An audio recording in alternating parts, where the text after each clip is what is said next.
Muy buenos días amigos, amigas y feliz jueves santo. Bienvenidos a un día realmente importante de la Semana Santa por la gran cantidad de cosas que los cristianos celebran hoy. Tenemos el lavatorio de los pies, tenemos la última cena, tenemos la instauración de la Eucaristía, tenemos la oración de Jesús en el huerto de Getsemaní y tenemos el arresto de Jesús. Ahí es nada.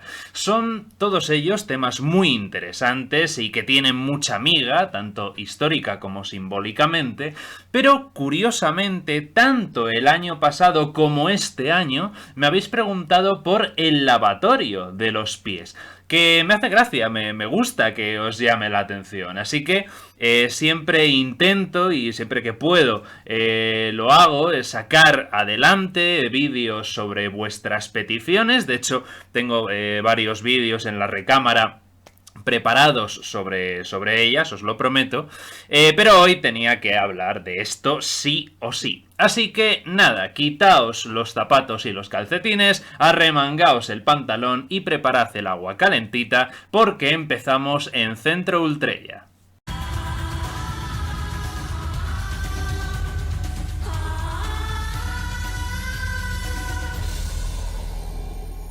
En efecto, uno de los pasajes más famosos del relato evangélico es precisamente el lavatorio de los pies, que en realidad solamente aparece en el Evangelio según Juan, en su capítulo 13, versículos del 1 al 17, aunque podemos ampliarlo hasta el versículo 20 si queréis. Hay que leerlo, así que vamos a ello. A ver dónde he dejado yo mi estola. Una deuda con la sociedad más tarde. Lectura según el Evangelio de San Juan, capítulo 13. Antes de la fiesta de la Pascua, sabiendo Jesús que le había llegado la hora de pasar de este mundo al Padre, habiendo amado a los suyos que estaban en el mundo, los amó hasta el fin. Y durante la cena, cuando ya el diablo había metido en el corazón de Judas Iscariote, hijo de Simón, la traición, sabiendo Jesús que el Padre le había entregado en sus manos todas las cosas, y que de Dios salió y a Dios iba, se levantó de la mesa, dejó los vestidos y tomando un lienzo, se lo ciñó. Luego echó agua en un barreño y comenzó a lavar los pies de sus discípulos y a enjugárselos con el lienzo que se había ceñido. Al llegar a Simón Pedro, éste le dijo: Señor, ¿tú lavarme a mí los pies? Jesús le respondió: Lo que yo hago ahora tú no lo entiendes, lo entenderás más tarde. Dijo Pedro: Jamás me lavarás los pies. Jesús le respondió: Si no te lavo, no tendrás parte conmigo. Dijo Simón Pedro: Señor, no solo los pies, sino también las manos y la cabeza. Jesús le dijo: El que se ha bañado no necesita lavarse más que los pies, pues está completamente limpio, y vosotros estáis limpios, aunque no todos.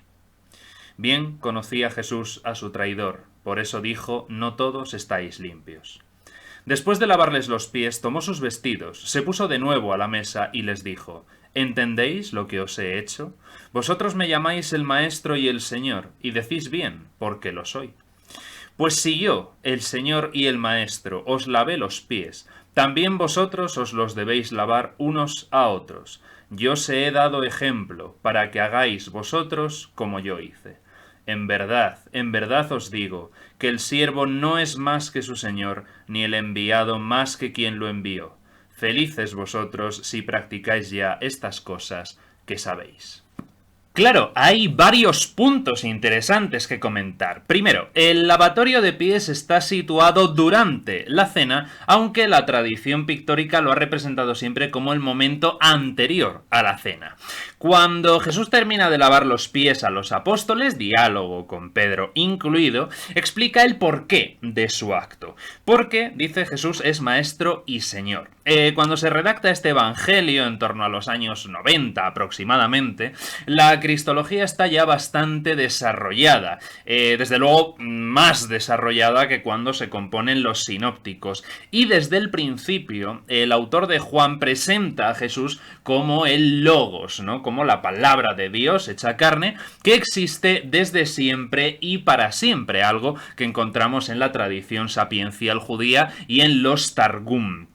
Desde luego, el Evangelio según Juan es un evangelio de marcado carácter místico. De hecho, incluso podríamos decir que tiene ciertos tintes gnósticos. Desde luego, ni en Marcos, que es el evangelio más antiguo, ni en Mateo, ni en Lucas ofrece Jesús esta afirmación tan rotunda sobre su propia naturaleza, aunque incluso a día de hoy se sigue discutiendo sobre el verdadero sentido de ese Señor. En el griego original del Evangelio utilizan la palabra Kyrios, porque también es verdad que es el mismo término que utilizaba Pablo para referirse a Jesús, y desde luego Pablo no veía a Jesús como la palabra preexistente de Dios hecha carne, que sí parece algo único de la comunidad joánica.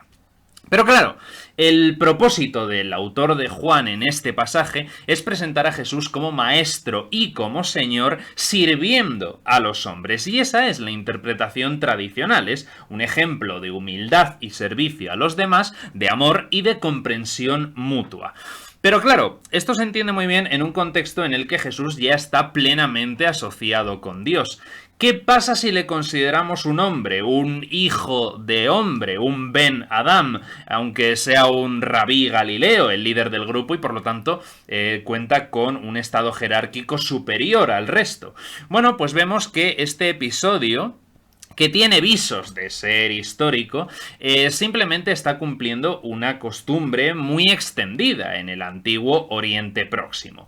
Me explicaré. La primera vez que aparece la mención al lavado de los pies en un contexto netamente cristiano es precisamente en este evangelio que estamos viendo, fechado, como hemos dicho, en torno a los años 90, y en la primera epístola a Timoteo, que es de aproximadamente también los años 90 o incluso de los años 100, ¿no? Principios, entonces, estaríamos del siglo II, una de esas cartas que probablemente, seguramente, escribió la comunidad paulina de segunda o mejor de tercera generación, siguiendo el pensamiento de su maestro Pablo de Tarso. Aunque bueno, hay también quien afirma que esta primera epístola a Timoteo es en realidad una carta autógrafa de Pablo y la sitúan en el año 61. Bueno, no es desde luego la opinión mayoritaria. La mayoría considera que es una carta que no la escribió Pablo, sino que fueron sus seguidores, sus discípulos.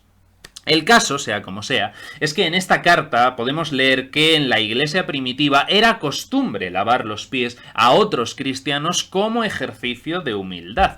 En el pasaje dedicado a las instrucciones de cómo comportarse con los demás, cuando se trata de honrar a las viudas, salvo muy contadas excepciones, que aparece recogido en el capítulo 5 de esta primera epístola a Timoteo, podemos leer que debe proveerse de todo a la viuda, y cito, que tenga testimonios de buenas obras, si ha criado hijos, si ha practicado la hospitalidad, si ha lavado los pies de los santos, si ha socorrido a los afligidos, si ha practicado toda buena obra. Es decir, que lavar los pies a otros cristianos parece ser que era algo habitual.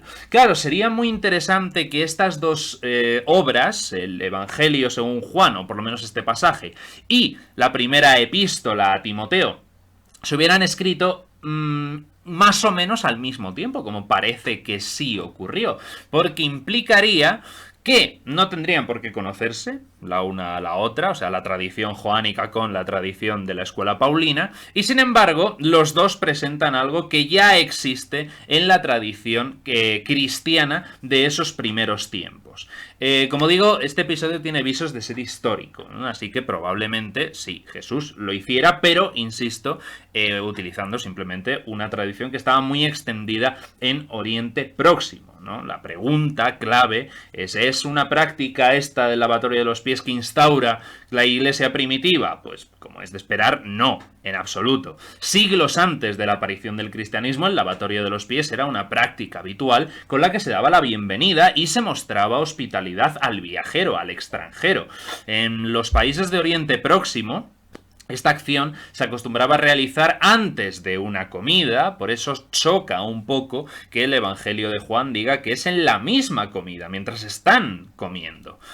No, normalmente se hacía antes y por eso la tradición pictórica la ha representado como antes, como el momento anterior a la Santa Cena, pero el texto es bastante claro, dice que mientras están cenando. Desde luego, esto se realizaba antes de las comidas porque las personas solían llevar sandalias para viajar por los caminos secos y polvorientos de aquellos parajes desérticos. Así, en un hogar humilde, pues el anfitrión ponía un recipiente con agua a disposición del visitante y este era el que se lavaba los pies. Parece ser que esto ocurría ya en tiempos pretéritos. De hecho, el mundo semita lo asocia ya con la época de los patriarcas, que se suele fechar en torno al siglo XIX a.C. Lógicamente, no hay que tomarse esta fecha literalmente ni al pie de la letra. De hecho, esta información no es demasiado fiable, pero bueno, para nuestro objeto nos sirve. Digamos que es de una época muy antigua. De hecho, recordad el relato del Génesis 18, que es verdad que es un libro que adquiere su forma final en torno al siglo VI a.C., pero que tiene un importante núcleo literario de los siglos X y IX a.C. Bueno, pues en este capítulo 18 del libro del Génesis, el gran patriarca Abraham está sentado delante de su tienda, seguro que recordáis el pasaje, cuando ve 3 hombres cerca de donde él estaba. Y entonces se acerca corriendo e inclinándose ante ellos les dice: «Señores, estoy para servirles. Si creen que merezco su visita, no se vayan, quédense aquí un rato. Voy a ordenar que traigan un poco de agua para que se laven los pies y puedan descansar bajo este árbol. Voy a traerles también un poco de pan para que recobren las fuerzas y puedan seguir su camino. Esta es su casa y estoy para servirles».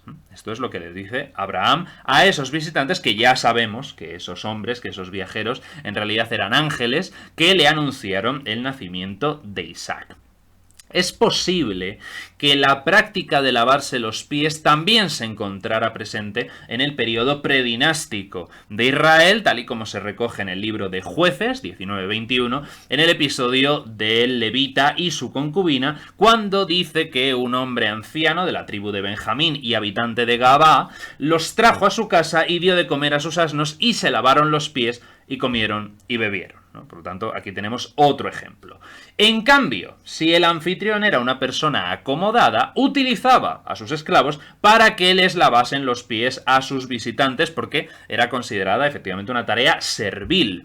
De hecho, cuando el rey David le pide a Abigail que fuese una de sus mujeres tras la muerte del esposo de Abigail, pues ella acepta y muestra su disposición diciendo: «Aquí está tu esclava como sierva para lavar los pies de los siervos de mi señor». Esto aparece en el primer libro de Samuel 25, 40-42. Hasta aquí parece que podemos ver clarísimamente que la práctica de lavar los pies estaba bastante extendida entre la gente, fueran humildes o fueran más notables. Por lo que hemos visto hasta ahora, una de dos: o los visitantes se lavaban los pies ellos mismos, o eran los esclavos los que se encargaban de hacerlo. Sin embargo, estos tampoco eran las únicas posibilidades. El anfitrión podía lavarles los pies a los invitados, y esto constituía una especial demostración de humildad por su parte y de afecto y deferencia hacia la otra persona.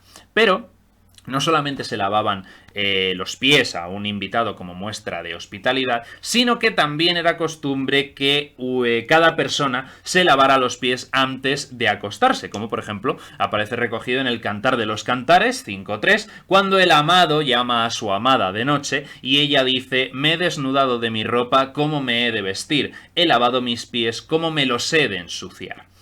Conviene tener en cuenta y tener siempre presente que hay 2 tipos de lavatorios de pies en el Tanaj, en las Sagradas Escrituras judías. Está el lavatorio tradicional y el lavatorio ceremonial. Entonces, el primer caso es el que nos encontramos en Génesis 18, que es el que acabamos de ver en ese contexto de Abraham y los ángeles, ¿no? De que se traiga un poco de agua, lavad vuestros pies, quedaos bajo este árbol, etc. Pero también aparece en el mismo libro de Génesis 19.2, cuando Lot se acoge Cuando Lot se ofrece a acoger a los dos ángeles en su casa de Sodoma. También aparece en 24:32, cuando el criado de Abraham va en busca de una esposa para Isaac y es recibido en casa de Labán. Y lo encontramos también en 43:24, cuando José recibe a sus hermanos en Egipto, en su casa de Egipto, junto con Benjamín. También nos lo encontramos en el segundo libro de Samuel, 11:8, cuando el rey David le encarga a su general Urías que vaya a su casa y que lave sus pies, para que así Urías pueda pasar tiempo con su esposa Betsabé y poder encubrir el embarazo de ella, que es el fruto de adulterio, ya lo sabéis, entre el rey David y la propia Betsabé. La decepción. La traición, amigo. Como vemos, esta costumbre estaba muy extendida y era muy bien conocida en los tiempos de Jesús, como también es evidente por la reprimenda que le hace al fariseo Simón, según el Evangelio de Lucas 7:44, que dice, y cito: «¿Ves esta mujer? Entré en tu casa y no me diste agua para mis pies, mas ésta ha regado mis pies con lágrimas y los ha enjuagado con sus cabellos. No me diste beso, mas ésta, desde que entré, no ha cesado de besar mis pies. No ungiste mi cabeza con aceite, mas ésta ha ungido con perfume mis pies». Estas eran 3 expresiones de hospitalidad que podía ofrecer un anfitrión a su invitado, pero al parecer este fariseo Simón no tuvo en cuenta ninguna de ellas. Y por otra parte tenemos el lavatorio más ceremonial, ¿no? En este caso tiene que ser de pies y de manos, ¿no? Del cual encontramos ya ejemplos en el libro del Éxodo, capítulo 30, de los versículos 17 al 21, donde Yahvé le dice a Moisés que hagan una fuente de bronce donde los sacerdotes deben lavarse manos y pies literalmente para que no mueran. O un poco más adelante, en 40, 30, 31, cuando Moisés coloca esa fuente cerca, entre el tabernáculo y el altar, y él y Aarón y sus hijos lavaban en ella sus manos y sus pies. En el primer caso, Yahvé está otorgando a Moisés una serie de instrucciones específicas que tienen que ver con el cumplimiento de la ley en lo que se refiere al arca. Y en el segundo caso, es la observancia de esas instrucciones que ha quedado reflejado todavía a día de hoy en las fuentes que se encuentran frente al Cotel, frente al muro de las Lamentaciones de Jerusalén. Esto quiere decir que los sacerdotes levitas se les exigía que se lavaran las manos y los pies antes de entrar al tabernáculo o antes de oficiar ante el altar. Esa noche Jesús lavó los pies de sus apóstoles con el fin de enseñarles una lección y dejarles una suerte de modelo, un modelo desde luego inspirado en la tradición judía, pero no tenía ninguna intención de instaurar una nueva ceremonia. Los apóstoles habían estado discutiendo entre ellos sobre quién era más importante entre todos, y esa misma noche, después de que Jesús les lavase los pies, tuvieron otra acalorada discusión sobre quién parecía ser el mayor. De hecho, esa discusión también la relata Lucas en 22, 24, 27. Jesús, con esta acción, les baja a todos los humos, porque les enseña, como un buen rabí, que mientras los reyes se enseñorean en sus reinos, entre los apóstoles el mayor debe ser como el más joven y el que dirige como el que sirve. Entonces Jesús sirve a sus apóstoles lavándoles los pies, que es algo que ya no puede resultar extraño o novedoso según acabamos de ver lo que hemos visto. Pero aquella noche de Pesaj, Jesús y sus discípulos estaban en una habitación que habían conseguido para la celebración del Seder y no como invitados en la casa de ninguna otra persona, por lo tanto no había ninguna servidumbre para que les lavara los pies. Y lo más importante, ninguno de los apóstoles se ofreció a realizar esa tarea servil, sino todo lo contrario. Estaban discutiendo a ver quién era el más importante de entre ellos y por lo tanto quién era el que tenía derecho a dirigir a los demás en nombre de Jesús. Y es por esto que en el transcurso de esa comida Jesús se levanta, se pone la prenda exterior de vestir, se ciñe una toalla y llena de agua una palangana para lavarles los pies a todos, ¿no? Demostrando así que cada uno debe servir a los demás con un espíritu humilde y buscar formas prácticas, maneras prácticas de transmitir el amor a los otros haciendo cosas que les supongan un beneficio que contribuya a su bienestar.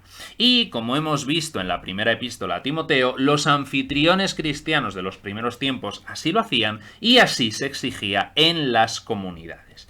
Entonces, aunque la literatura neotestamentaria no indica en ningún momento que la acción de lavar los pies a otros sea una ceremonia preceptiva, el ejemplo de Jesús en el capítulo 13 de Juan es un recordatorio a los cristianos de que deben servir siempre amorosamente a sus hermanos, aún en cosas pequeñas, y también realizando a favor de ellos las tareas más humildes. De esta manera, Jesús se presentó en humillación y en servicio a los demás, que es así la idea que transmitió de él Pablo de Tarso, y de ahí lo tomaron los evangelistas, entre los años 54 y 61 en su epístola a los Filipenses 2:5-8, donde dice que Jesús, y cito, siendo en forma de Dios, es decir, hecho a su imagen y semejanza como todos los seres humanos, no estimó el ser igual a Dios como cosa a que aferrarse, sino que se despojó o vació a sí mismo, tomando forma de siervo, hecho semejante a los hombres, y estando en la condición de hombre, se humilló a sí mismo, haciéndose obediente hasta la muerte y muerte de cruz. ¿Esto qué quiere decir? Que sabiendo que el ser humano es glorioso por haber sido creado a imagen y semejanza de Dios, según enseña el Génesis, Jesús se despoja de esa gloria que tiene por naturaleza y se humilla hasta las últimas consecuencias, que son precisamente la forma de muerte más humillante que existía en aquella época, que es la crucifixión. Entonces, esta idea de Jesús como el gran siervo, tan característica de la teología paulina, es la que van a imprimir los evangelistas en sus obras y la que la tradición cristiana posterior ha asociado perennemente con el siervo sufriente de Isaías 53. El lavatorio de pies es entonces interpretado como un ejercicio no solamente de humildad, sino de amor a los demás, que antecede, que sirve de preámbulo al gran acto de amor, según la interpretación de Jesús que hace Pablo, que es la muerte en la cruz. Y hasta aquí el vídeo de hoy. Espero que os haya gustado, confío en que paséis un muy feliz Jueves Santo y que estéis teniendo una muy buena Semana Santa. Muchísimas gracias por acompañarme un día más y nos vemos en el próximo vídeo. Ultreya.